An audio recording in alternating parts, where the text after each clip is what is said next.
story of Little Red Riding Hood. There's this girl wandering through the woods towards her grandmother's house. There's obviously the grandmother, the talking wolf, and finally the hunter, or the ranger, whatever he was. But listen to this. In earlier versions of the tale, there was a different aspect. The wolf and the little girl both ate the grandmother, which doesn't appear in the Green Brothers version.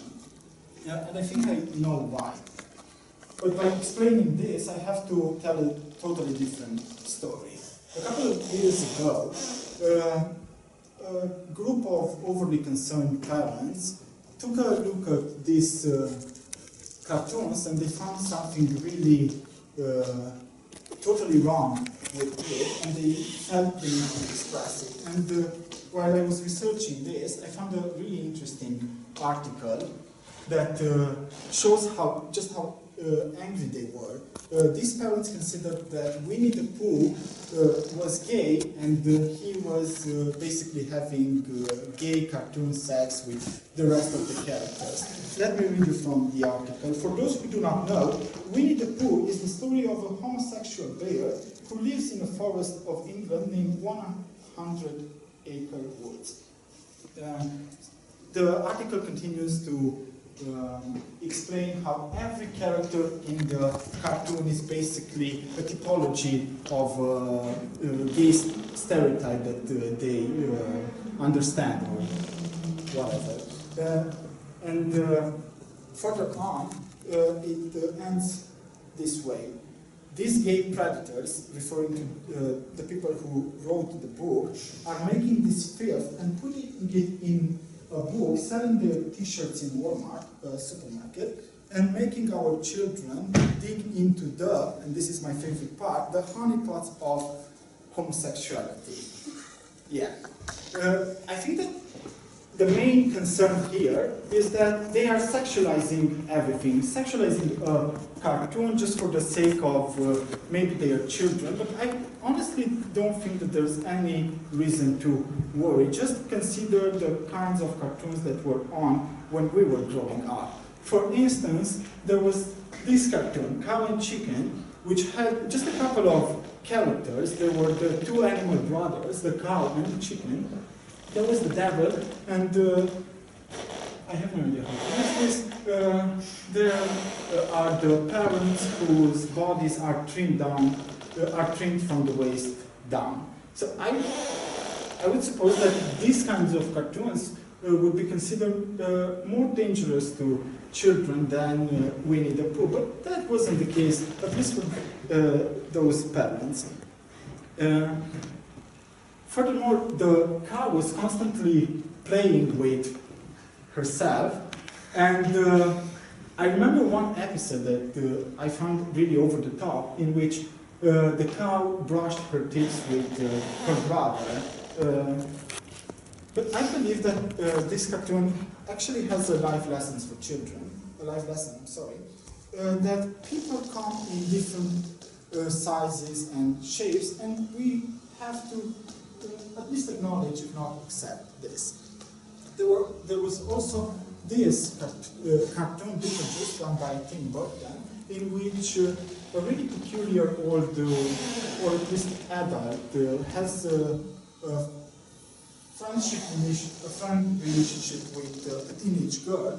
He lacks any kind of care for personal hygiene and constantly eats bugs just for the fun of it. And, despite the fact that when I was a kid, really enjoyed these cartoons, I don't remember any of my friends doing this, so there's no need to worry about influencing kids through cartoons. Actually, the life lesson in this show, in this series, I believe it was that you can be friends with people who are totally different from you. So understand, it's better to understand the positive aspect rather than whatever negative aspect you can find. There was also this cartoons, Powerpuff Girls, I remember the character Kim, who was, I could say, a transgender character. He had, he looked like a cross-dressing drag queen. That's actually true. A lot of drag queens, when I looked for this image, were inspired by the character. So, and there was also Buttercup, the one in green, who was a tomboy who had the attributes normally attributed, I'm sorry for the repetition, to boys, but who was actually a girl, so a tomboy.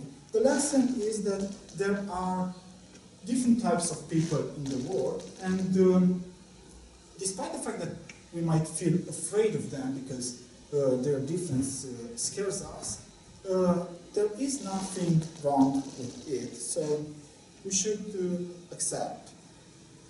Other transgender characters were in Sailor Moon, where I didn't remember this, but someone reminded me, where there were 3 young boys who, when they transformed, if you remember the cartoons, when they transformed into superheroes, they actually became female superheroes. And that's basically a metaphor for what cross-dressers or transsexual people do. They appear as one gender, stereotypical a gender, but actually they sometimes enjoy dressing in the clothes of the opposite gender.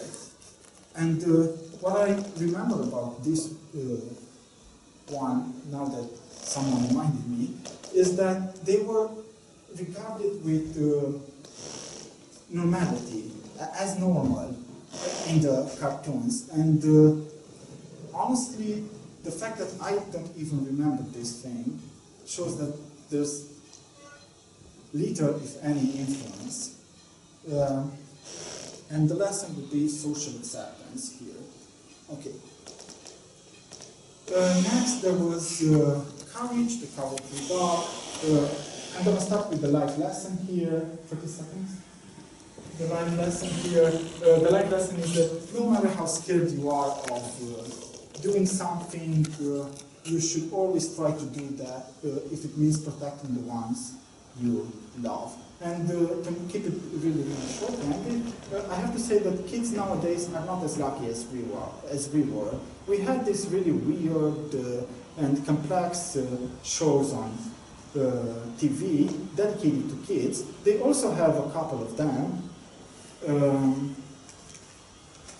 I wrote it here some. SpongeBob, the SquarePants, SpongeBob SquarePants, Fairly Odd Parents, and this one, Adventure Time, which has something in common with courage, because it shows that living in a world of your own imagination living inside your head, actually is in some sorts rewarding.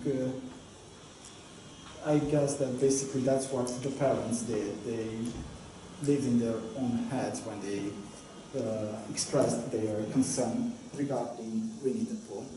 Thank you.